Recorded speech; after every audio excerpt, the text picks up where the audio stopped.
Hello everyone and welcome back to my F122 My Team career mode for the Chinese Grand Prix today. Great to have this circuit back on the calendar. I've known it for a long time since the old V8 Supercars games back in the mid 2000s. There's a V8 Supercars 3 that had this circuit, I believe. But anyway, there's the R&D chart heading into this round. And yeah, we've dropped away a little bit relative to where we were last round, but we still should be fairly competitive. We still should be in the fight for points. We'll purchase an upgrade to the DRS as well as an upgrade to the what do you call it, ERS. Those will both be on the car in a couple of rounds time, so we'll look forward to those shortly. But anyway, first lap in Q1 after everyone sets their times. Myself and Alonso P11 and 12, so we do need to improve, I think, in order to get into Q2. So we'd go again, and we do find a whole chunk of improvement. Running wide again then, out of the final corner. But regardless, we do set a decent enough time. We go P7 at the end of Q1, so yeah, reasonable enough. And yeah, that's fairly solid benchmark, I think. So yeah, Fernando Alonso also gets through down in P15. Oscar Piastri just scrapes in down his P16 with Mick Schumacher, Kevin Magnussen, along with Nicholas Latifi, Alex Albon, Dan Ticktum, and Jane Deruvala knocked out in Q1. Zhou Guanyu getting through to Q2 at his home race, so that's great for him. He's well, the Alfa Romeo car in general has not been too quick, so it's great for him.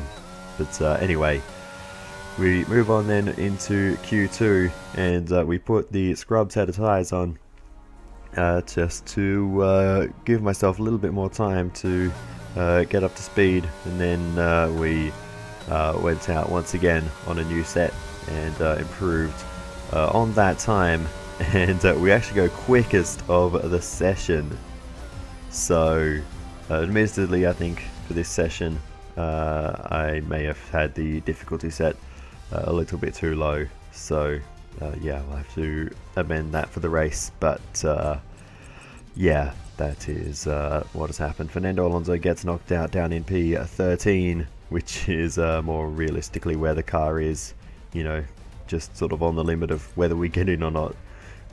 But anyway, so yeah, that's what's happened in Q2. Lance Stroll gets knocked out along with Oscar Piastri, Fernando Alonso, Zhou Guanyu, Yuki Tsunoda, and Pierre Gasly, the two AlphaTauris there at the bottom of the list. Not a great session for them. But anyway, moving on into Q3 then, and unfortunately this session was terrible for us. So we damaged a floor straight away on our first flying lap on a scrub set of tyres. This was the same set we used in Q1 and Q2, and yeah, we damaged the floor. This lap was rubbish, and by the time we got it back to pit lane and they got it fixed up, we had no time left to do another lap, so that was the session. And with qualifying complete, let's review our top three today: Sainz, Verstappen, and Sergio Perez. With qualifying complete, all that remains now is the main event. We'll be live and uninterrupted for the Grand Prix tomorrow, so make sure you join us then. So we qualify down in P10. Not great. We probably could have done a few positions better, but anyway, that's where we are. And yeah, we'll move on to the race and see if we can do better. The Chinese Grand Prix then is upon us once again. It's a race that saw Michael Schumacher claim his final Formula One victory in 2006, as well as Red Bull's first win with Sebastian Vettel in 2009. There's no doubt there's plenty more drama to come here in Shanghai. We start a lap here at Shanghai with the long, difficult right-handers of turns 1 and 2, the first of 16 corners that make up this 3.3-mile circuit. The incredibly long back straight provides the best passing opportunity of the lap, with speeds in excess of 200 miles per hour before we head into the braking zone of turn 14. It's time to see how our drivers are stacking up after yesterday's exciting qualifying session. It's Carlos Sainz in pole position, and Max Verstappen lines up alongside.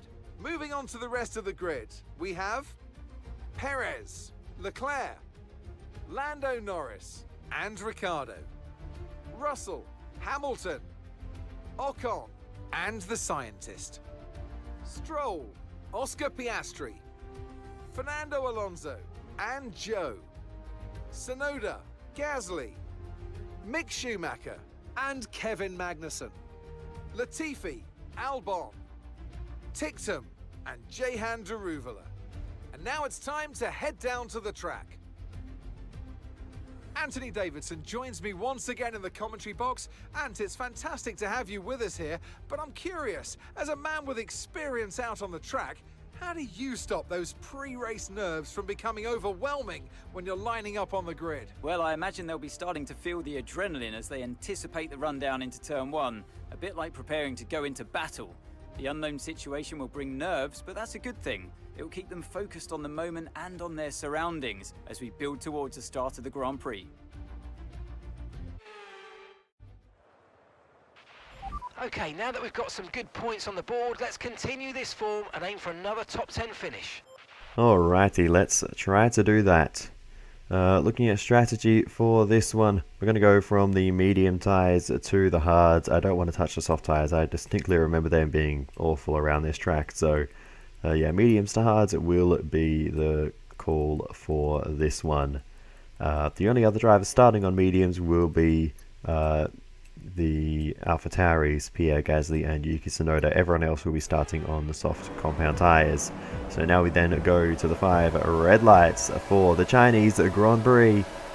It's lights out and away we go, and it's going to be a pretty slow start for us. A mega start from both of the Alpines there. Crazy by the pair of them, Stroll and Ocon, getting mega starts. But we find our way to the outside. We're desperate to do that, and now we go charging around the outside, finding a lot of space here, and now down the inside of Lewis Hamilton, making some moves here in the early phase of the race. Can we get some good traction on the exit? Not really. Hard to do on the inside line, especially on cold medium tyres. Hamilton making the move now down the inside. Front wings flying there, or parts of one, and I believe that was Hamilton potentially making a bit of contact. So we'll have to see exactly what happened there. Here's the replay, and it was with his teammate Lewis Hamilton making contact with George Russell. It's not the first time those two have come together this season. We're only in round 3, and the Mercedes come together once again. Lock up from Hamilton, ploughing into the side of George Russell,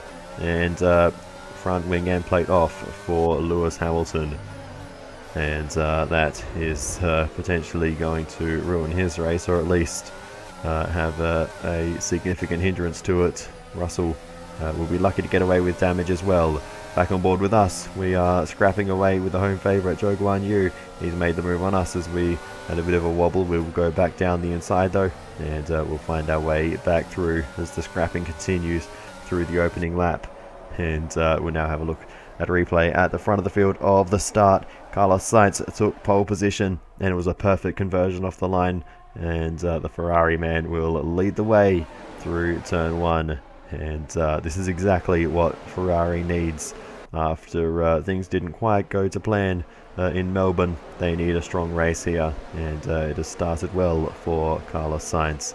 So hopefully he can continue to lead the way.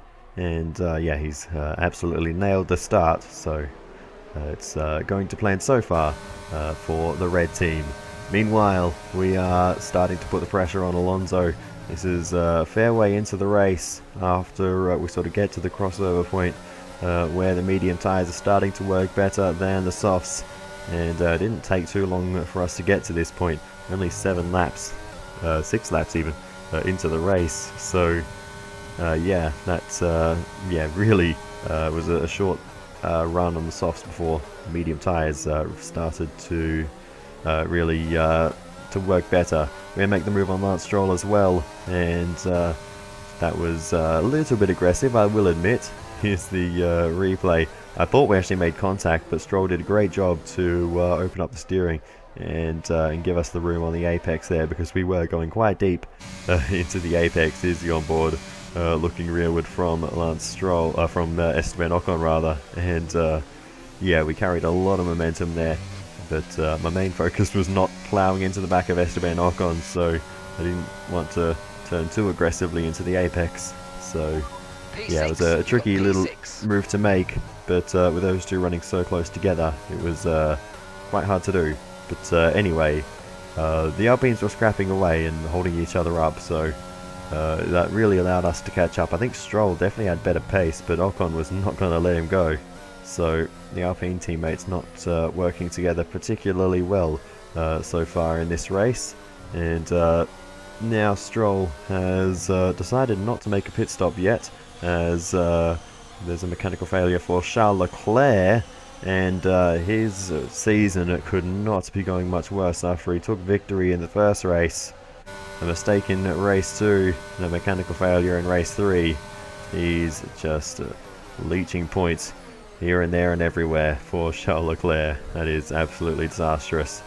But anyway, we are still continuing to defend from Lance Stroll, because now released from Esteban Ocon, he's unlocked a bunch of pace, but eventually he makes a pit stop, as does Lando Norris, and that releases us into the race lead. So we are pretty much good to go now. We'll continue to push on, and we just have to make the most of the clean air. Meanwhile, Lando Norris in the traffic down the inside and making contact with Dan Ticktum. I think there was a lockup involved there for Lando Norris. He was trying to make the move on Albon, and a bit of a hesitation there, I think, from both of them, as I think they're trying to get into single file as Ticktum goes deep into the pit lane. Albon follows them in, but Lando Norris making a mess of that. He'd only just made a pit stop, and now he's in again to replace that damaged front wing.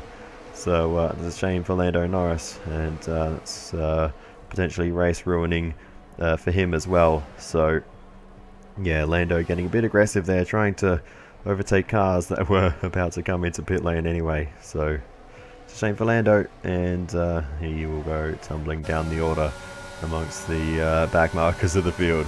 Here's the onboard with Lando Norris, and the move on Albon was fine, but he was just too late on the brakes, found himself out of control down the inside, and found Dan Ticktum on the apex. And there's some sort of weird hesitation. I think they were both sort of waiting for the other to go, and eventually Ticktum went and locked up on the way into pit lane. Just about kept things under control though for Dan Ticktum. But sketchy moment for the pair of them, and yeah, this has been an interesting little phase of the race. Still looking good. For us, we've enjoyed the clean air for a while, but it was never going to be too long before the fast cars that caught up to us, and now we have Carlos Sainz behind us. He's already made up that time, and he's actually dominating this race. He's got a clear margin behind to Max Verstappen, so Carlos Sainz is doing really well in this one, as he goes very deep down the inside and makes the move stick. And yeah, we don't make that too difficult for him. We're not really in the same race. Max Verstappen, meanwhile, we may try to make this one a little bit more difficult, because he is more of a championship contender.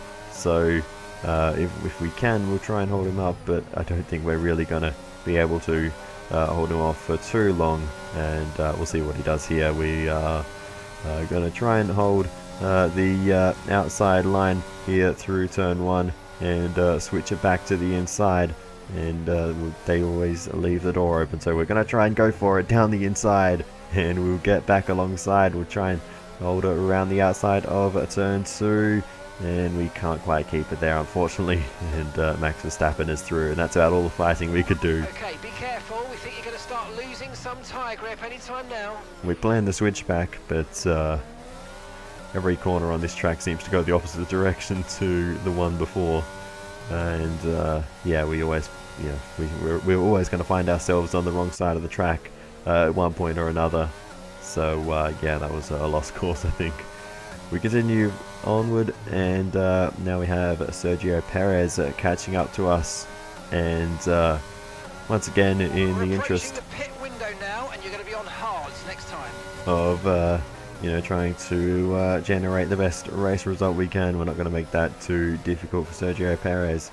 again, he's not in the championship fight after that mechanical failure in the first race and the mistake in race 2. So yeah, we're not too worried about him. So, oh, Lance Stroll now with a mechanical failure after being held up by his teammate and being given a rubbish strategy. The engine gives up anyway, and his race goes up in smoke for Lance Stroll. It's just not his day, is it? We continue onward, and then it is time for us to make our pit stop then. So in we come. We'll get the hard tyres on. I refuse to use the soft tyres at this circuit, and we'll see how that decision goes. Up to speed now, let's get some heat into those tyres. I can confirm the AlphaTauris are actually still on the same 2-stop as everyone else, just in a different order. I think they're going soft, medium, soft, medium rather than soft, medium, medium like everyone else is in this race. We're just going mediums to hards. So yeah, we're the only ones using the hard compound tyres in this race, which is a little concerning. 8.4 seconds. So we'll see if they're any good.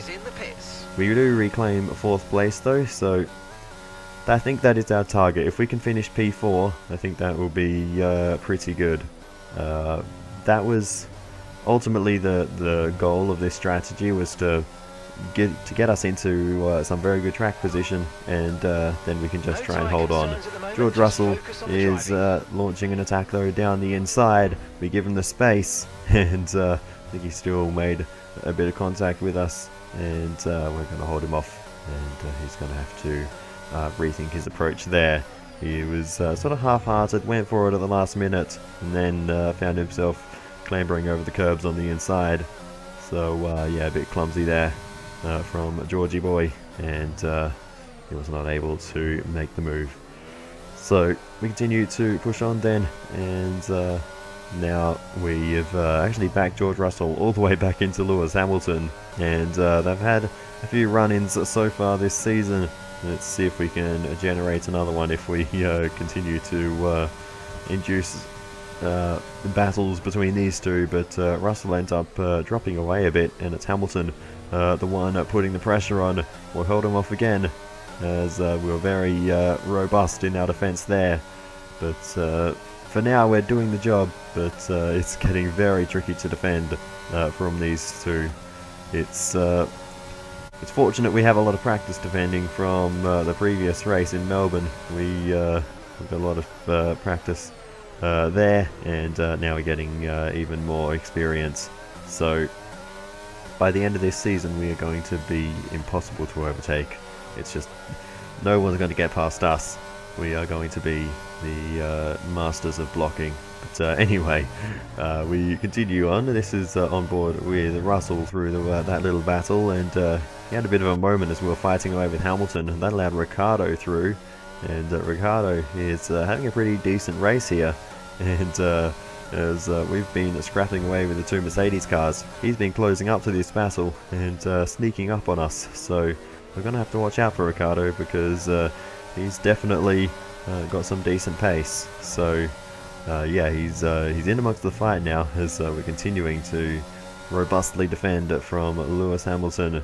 We're not afraid to get the elbows out to start banging wheels if we have to, and we're certainly doing that on the way down through the first sector. At the moment, just focus on the driving. So anyway, we continue through lap number 41 in this race, so we're around 80% of the way through, and we are still hard on the defense. The longer this goes on, the better it will get for us, because their mediums will wear out faster than our hards. So, you know, the fact we've held them off for this long is encouraging, but now as we continue on, Ricciardo has actually made his way through, and is now the one making the move to the outside, and now we'll get to see the straight line speed of the McLaren. Looks pretty good actually, and the Mercedes cars were never actually able to get that far around the outside, and Ricciardo makes the move, and he is gone. Great exit for Ricciardo, and we cannot fight that. Ricciardo is through, and yeah, that straight line speed really making the difference there for Daniel Ricciardo, and he makes that move very nicely. But as we continue to push on, we actually do eventually have the opportunity to come back down the inside. Super late move. We park it on the apex, put the power down on the exit. It's very difficult to do on these hard tyres, and you can see Ricciardo getting good exit himself, and is able to hold on. But out of the final corner we get pretty good traction. DRS open now as Hamilton's around the outside. We're going to go 3 wide down towards the first corner. Super late lunge, and now we're side by side with Hamilton. We're going to try and force him wide as we head through this ever tightening right-hander, and we make the move stick as he's now trying to look to the outside.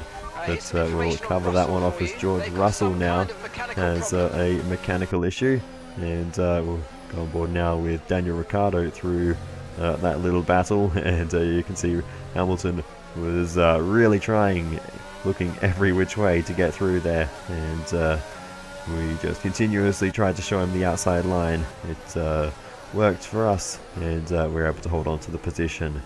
Ricciardo continues to hound us though, and we just cannot shake off these drivers behind, and there's just no getting away from them. They have better pace, and as we continue to push on, the lap cars will soon be playing a part as well. We catch up to Yuki Tsunoda, and just here he tries to get out the way to the left, but decided to play a bit of a game here. We pass him on the left, he goes back to the racing line, and that made it very awkward for everyone behind.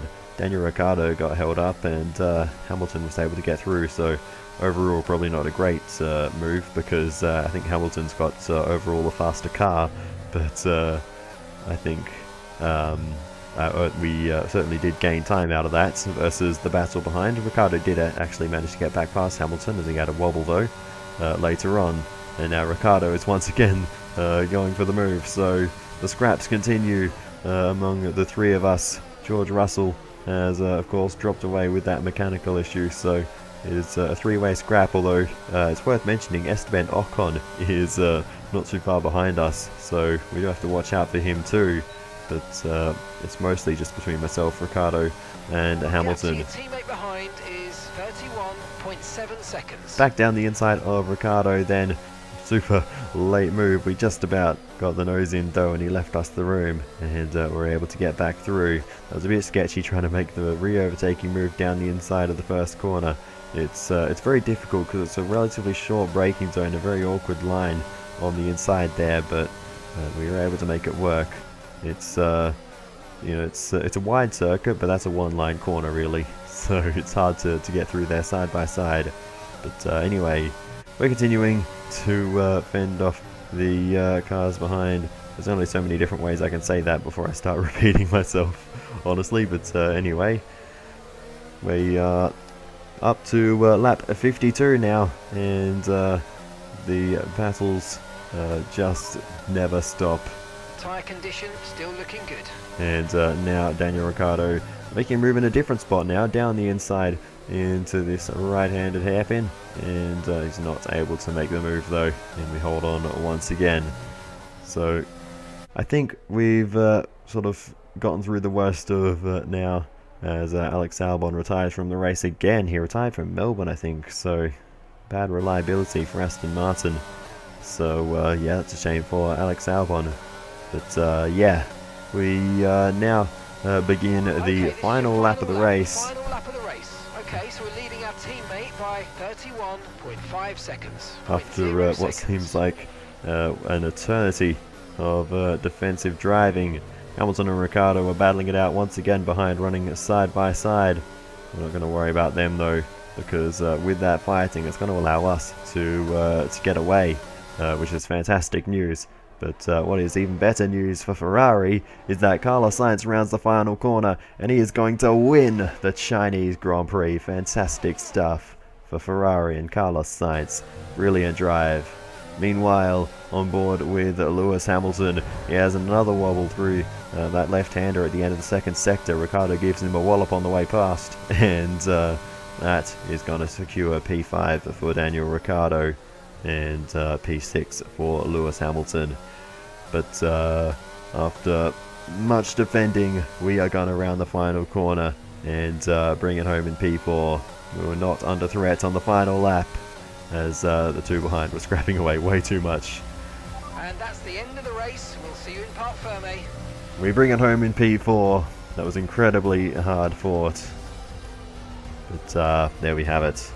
Lewis Hamilton gets the driver of the day for that one. Ferrari have really pulled it out of the bag today. It's a great win. Talk to me, Ant. What was it that set them apart from the competition today? Well, this was a real team victory. They put together a solid strategy today that appeared well suited to the conditions out on track.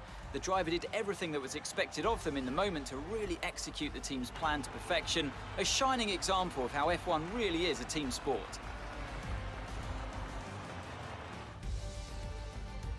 Here come our winners now. A thrilling race and a tremendous effort by Ferrari. Their history is well known, so it's no surprise to fans the world over to see them come out on top once again.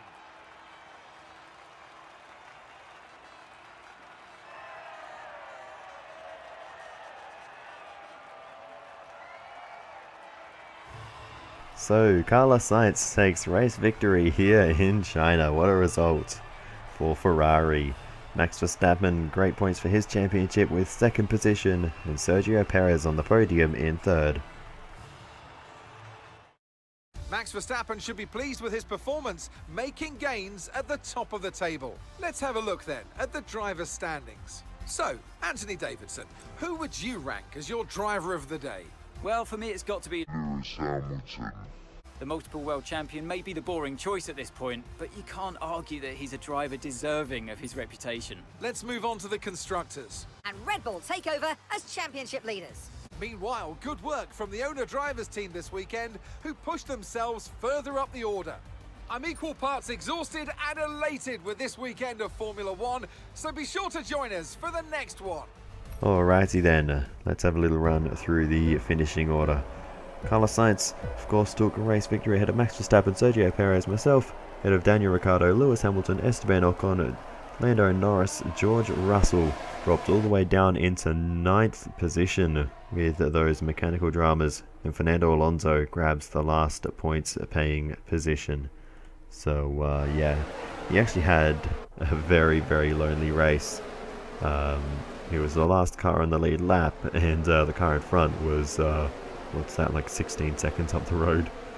So yeah, he was yeah, quite lonely in that one. Didn't really see too much action, but did the job, brought home a point, so it's not too bad. Max Verstappen took home the fastest lap. Not sure if I mentioned that one yet.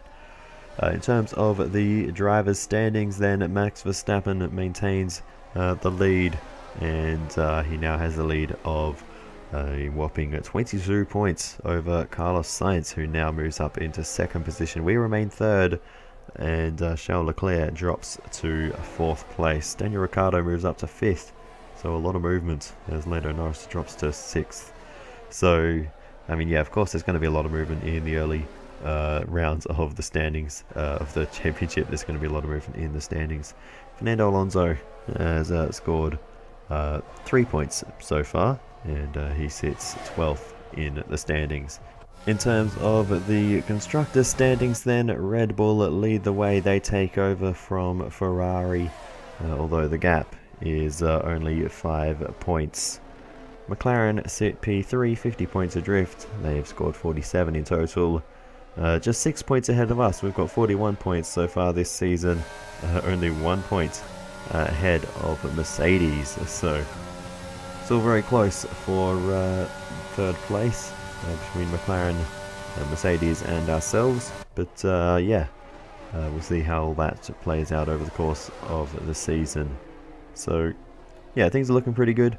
For us, we've got plenty of upgrades on the way, and yeah, the car should just be getting better and better.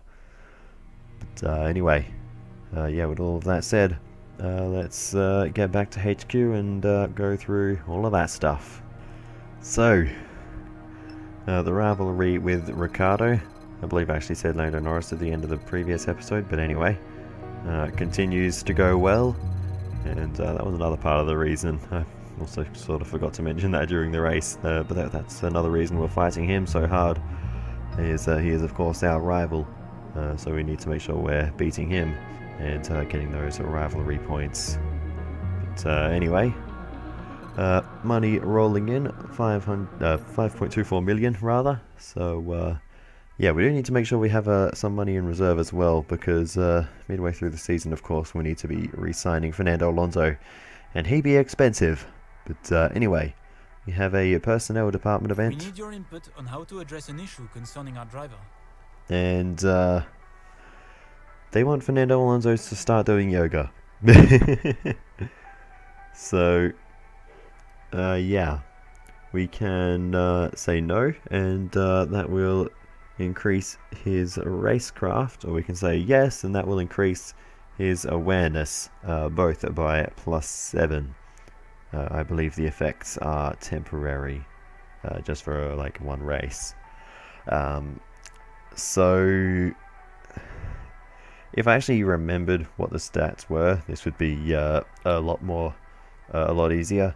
My intention was to choose the one that was lower, which I thought was racecraft. I remembered one was 79 and one was 89, but yeah, I thought racecraft was lower than awareness, but it was the other way around. So, but I messed that one up. I chose racecraft and I should have chosen awareness. But You handled that well. Thank you. yeah, I did not handle that well, and I immediately went to check and realized I messed it up. So yeah. Anyway, moving on. We renew our sponsorship with our Keens. They are the ones who want us to get through a weekend without colliding with another vehicle. We have enough time on the activity timeline to do all of these events.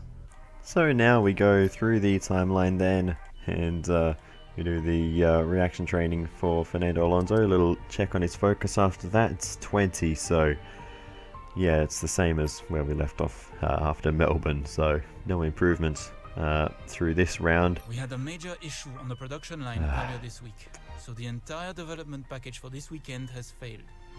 Any redevelopments will need to be ordered from the R&D screen. Well, that's a -5 to my focus stat.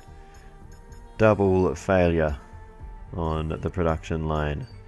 The aero rear wing upgrade, that has failed, as well as a chassis upgrade as well to the engine cover. So that is also not going onto the car. So that's fun. We'll need more resource points to repurchase the engine cover one though, so we'll continue to go through time until we get some more. Some new developments to come through, but some of them have failed quality control. We'll need to tell the team what to redevelop via the R&D screen. We get the DRS upgrade though, the maximum slot gap one, so that'll make overtaking much easier, as we do get enough resource points as well to repurchase the engine cover upgrade. That'll be on the car in time for the Spanish Grand Prix. The DRS upgrade, the downforce upgrade that failed will still be on the car in time for the Miami Grand Prix, by the way, that we just repurchased. Such is the efficiency of the aero department and the time gap between events. So that is great news. Continuing through the timeline for the final time then, we get that rear downforce upgrade, and we arrive at the Miami Grand Prix. But first we'll head to the personnel facility and purchase an upgrade to the fitness center. That'll be a boost to Alonso's focus, as well as racecraft and awareness. Not that he needs a boost to racecraft at the moment, but awareness and focus certainly. Awareness is his lowest stat, and focus, of course, we need all the help we can get in that way. But anyway, other than that, that is all for this one, so I'll say thank you so much for watching all the way to the end. I really do appreciate it. Feel free to give me some feedback in the comments. This is always very helpful. Other than that, I will see you next time. Goodbye.